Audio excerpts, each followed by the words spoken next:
Welcome to spider posting. ఈరోజు కార్యక్రమంలో మనం చర్చించబోయే అంశం మ్యారిటల్ రేప్ గురించి.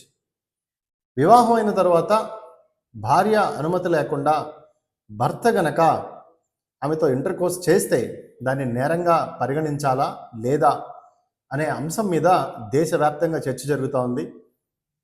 ఇందులో భాగంగా 2023లో వచ్చిన కొత్త చట్టాలు బిఎన్ఎస్లో భారతీయ న్యాయ సంహితలో ఏదైతే వివాహం అయిన తర్వాత భర్త భార్యతో చేసేటువంటి ఇంటర్ కోర్స్ని నేరంగా పరిగణించలేము అని చెప్పి ఆ చట్టంలో రూపొందించడం, దానికి సంబంధించి దేశవ్యాప్తంగా అనేక మహిళా సంఘాలు సుప్రీంకోర్టుని ఆశ్రయించడం కూడా జరిగింది. ఎందుకంటే ప్రతి మనిషికి తన స్వేచ్ఛారీతిన బతికే హక్కు భారత రాజ్యాంగం ఇచ్చింది. అలా కాకుండా తన కన్సెంట్ లేకుండా తన శరీరాన్ని మరొకరు ముట్టుకున్నా, తన భర్త అయినా సరే ఖచ్చితంగా అది హ్యూమన్ రైట్ వైలేషన్ కింద వస్తుంది అని చెప్పి మహిళా సంఘాలు పెద్ద ఎత్తున చర్చ చేస్తూ ఉన్నాయి. అదేవిధంగా సుప్రీంకోర్టులో పోరాటానికి కూడా నాంది పలికినాయి. అయితే ఈ క్రమంలో సుప్రీంకోర్టు ఒక అఫిడవిట్ ఇమ్మని చెప్పి కేంద్ర ప్రభుత్వాన్ని ఆదేశించడం జరిగింది. ఈ ఆదేశించిన క్రమంలో కేంద్ర ప్రభుత్వం ఒక అఫిడవిట్ని సమర్పించింది. అందులో కేంద్ర ప్రభుత్వ వాదన ఏముంది అంటే, వివాహం అయిన తర్వాత భార్యాభర్తలు ఇరువురు కూడా ఒక కామన్ ఎయిమ్తో ఉంటారు. అదేవిధంగా సెక్షువల్ ఇంటర్ కోర్స్ విషయంలో వారిద్దరికి రీజనబుల్ ఎక్స్పెక్టేషన్స్ ఉంటాయి. అలా కాకుండా దాన్ని లిమిటేషన్ చేస్తే, ఏదో ఒక రకమైన భయాన్ని గనక గురి చేస్తే టోటల్ మ్యారేజ్ వ్యవస్థ అంతా కూడా దెబ్బతింటుంది.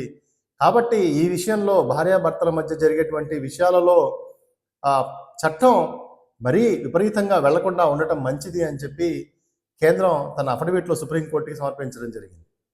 అయితే దీన్ని కూడా, ఈ వాదనని కూడా మహిళా సంఘాలు తీవ్రంగా వ్యతిరేకిస్తూ ఉన్నాయి. ఎందుకంటే ఎప్పుడైనా సరే భారత రాజ్యాంగం ఇచ్చినటువంటి హక్కుల ప్రకారం తమ ఇష్టారీతన బతికే హక్కు ఉంది. అదేవిధంగా తన శరీరం పట్ల కానీ, తన మానసిక స్థితి పట్ల కానీ నిర్ణయం తీసుకునే హక్కు ప్రతి మనిషికి ఉంటుంది.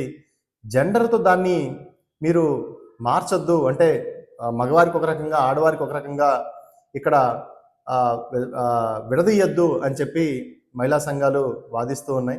అయితే ఏది అయినప్పటికీ కూడా దీనిలో అనేక సందర్భాల్లో సుప్రీంకోర్టు అనేక జడ్జిమెంట్లు కూడా ఇవ్వటం జరిగింది. అందులో ప్రధానంగా independent thought versus union of India 2017 supreme court of ఇండియాలో జరిగింది. ఈ కేసు 2017లో సైటేషన్ వచ్చి 2017 10 SSC 800. ఈ కేసులో ఏం చెప్పింది అంటే, అప్పటి ఐపీసీ ఇండియన్ పీనల్ కోడ్ దీంట్లో మైనర్ బాలికలు అంటే 15 to 18 years ఉండి వివాహం అయినా సరే మైనర్లను గనక ఇంటర్ కోర్స్ చేస్తే అది రేప్ కింద పరిగణించమని చెప్పి ఈ కేసులో చెప్పడం జరిగింది. అంటే మైనర్ని కనుక వివాహం చేసుకుని, అంటే ఇప్పుడు రూరల్ ఏరియాస్లో బాల్య వివాహాలు జరుగుతూ ఉంటాయి, 18 ఏళ్ల లోపే వివాహాలు జరుగుతూ ఉంటాయి. అలా జరిగినప్పుడు 18 సంవత్సరాల లోపు గనక జరిగితే, అక్కడ గనక ఇంటర్ కోర్స్ జరిగి ఆ భార్య గనక అది వద్దు అని చెప్పి కేసు పెడితే ఖచ్చితంగా అది రేప్ కింద పరిగణించాల్సిందే అని చెప్పి ఈ కేసులో సుప్రీంకోర్టు చెప్పడం జరిగింది. దీంట్లో మైనర్ హక్కుల కోసం సుప్రీంకోర్టు మనకి నిలబడినట్టు కనిపిస్తుంది. అదేవిధంగా శ్రీకుమార్ వర్సెస్ పార్లేకరన్, దీంట్లో 1999లో జరిగింది ఈ కేసు. కేరళ హైకోర్టులో సైటేషన్ వచ్చి 1999 CRI LJ 4550. ఈ కేసులో ఏం చెప్పిందంటే, మనం ఈ భార్యాభర్తల మధ్య ఉన్నటువంటి ఒక అనుబంధాన్ని గుర్తు చేస్తూ ఖచ్చితంగా రేప్ని మనం చార్జ్ చేయలేము. అంటే భార్యాభర్తల మధ్య కనుక జరిగిన ఆ ఇంటర్ కోర్స్ని కనుక ఒక క్రిమినల్ ఆస్పెక్ట్లోకి, క్రిమినల్ లీగల్ ఫ్రేమ్లో కనుక మనం తీసుకెళ్తే చాలా ఇబ్బందికర పరిస్థితి ఉంటుంది. కానీ ఉమెన్ రైట్స్ గురించి ఖచ్చితంగా దేశవ్యాప్తంగా చర్చ జరగాల్సిన అవసరం ఉంది. లీగల్ రిఫార్మ్స్ ఖచ్చితంగా దీని మీద తీసుకురావాల్సిన అవసరం ఉంది. ఎందుకు అంటే ఆ ఎక్స్టెంట్లో తీసుకురాకపోయినా ఖచ్చితంగా దీని గురించి, అంటే ప్రతి మనిషికి తన ఇండివిజువల్ రైట్ని మాట్లాడే హక్కు ఉంది. కాబట్టి ఈ మేరకు చట్టాలు రావాలి, మహిళలకి చట్టాలు అనుకూలంగా ఉండాలి అని చెప్పి ఈ కేసులో చెప్పడం జరిగింది. అదేవిధంగా Joseph Shine versus union of India 2018 supreme court of India citation AIR 2018 SC 4898.